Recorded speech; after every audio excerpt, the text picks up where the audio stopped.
Hello all and welcome back. So in this video, let us continue our discussion on queues and now let us learn about the operations which are valid on a queue as well as how we will be implementing the same going forward. So let's get started. Now the very first thing about queue as well is that it's an abstract data structure, right? So we will be just given some operations which we can perform and that is all we should know about. We don't actually care the way they are actually executed. Okay, so it's also an abstract data structure or data type, which also means that it can be, of course, implemented by any of the things in the backend, right? So it's not a overall primary data type by itself. It can be executed by anything, and we will be we will be implementing the same using a list. One second, implemented using a list or a linked list.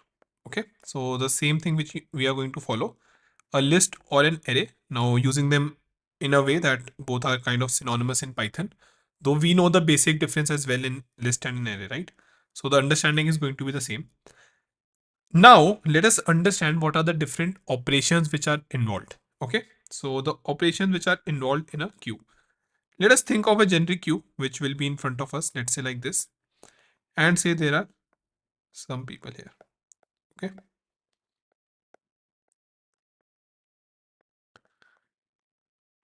the very first operation which I believe is possible. Okay, let me just scroll down a little bit. Yeah. The very first operation, everyone, I think is adding to our queue. Okay, adding an element, anything to our queue. Now that is known as in queue. Okay, so this operation of putting something or pushing something, if we talk in terms of stack, so let me write the same as well. To add an element into our queue. Okay, now I am just taking a queue, very basic, not I would say basic one, rather the one which we normally saw, where we have an out and we have an in.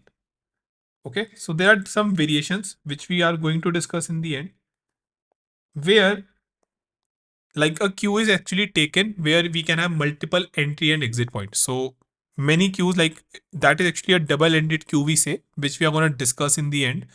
But that is actually where we have the entry from both the side and exit also from both the side.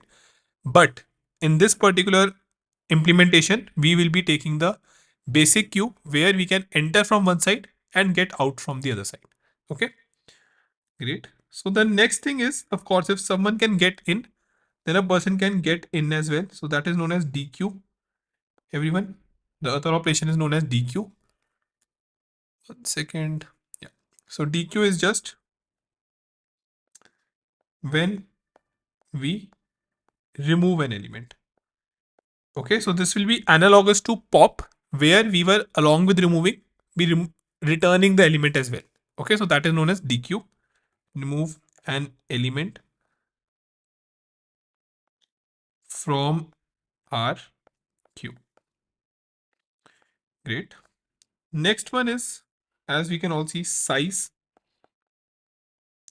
So pretty easy to just answer. Tell number of elements. Okay, number of elements in our queue. Next one, of course, is empty. Now this tells us if our queue is empty or not. Queue empty or not. And the last one is actually something very analogous to our top or peak in stack, that is known as front. Now one should also know that I actually say that this is the front of my queue from where people get out, and this is the rear of my queue. Okay, so in front you will be telling me who is the person who is in the starting of your queue. So I will repeat, in front operation, you will just telling me that who is the person who is next to go out. Rear is from where we get in any element or anything. Okay, so front,